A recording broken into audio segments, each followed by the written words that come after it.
Il y a un dernier travail extérieur qui est constitué d'une suite de bûches que j'ai trouvées derrière la maison, Artol. Des bûches inutilisées, des bûches vermoulues.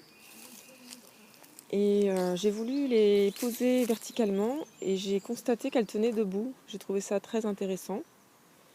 Et donc je les ai alignées en fait entre deux très grands arbres. Et les arbres étaient le point de départ de ma réflexion. Ce sont des troncs, des arbres qui font une trentaine de mètres de haut. Et en fait, ce sont les deux, le point de départ et le point d'arrivée de ma ligne.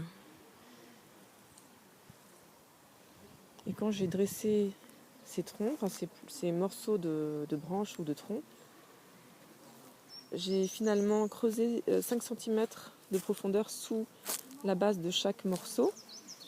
Et donc j'ai découpé un morceau de mousse ou de gazon qui faisait exactement la circonférence de chaque morceau de bois.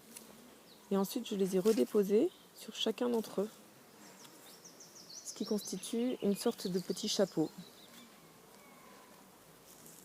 Et je trouve ça assez fascinant parce qu'on a l'impression que ces morceaux de bois qui sont morts, en fait, sortent du sol.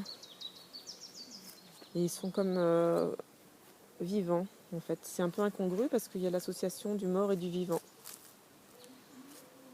Avec un petit tas de terre autour de chacun d'entre eux. Et là, on arrive au dernier arbre, qui est le deuxième pilier du travail. Donc on se perd dans les frondaisons.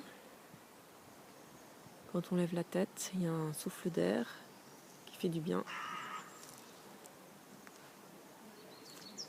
Et là, en fait, un dernier élément, c'est que ils ne sont pas tous de la même taille. En fait, il y a une volonté de jouer sur la taille de ces bouts de bois qui deviennent de plus en plus petits d'un côté et qui, à partir du milieu à peu près, recroissent, redeviennent plus grands.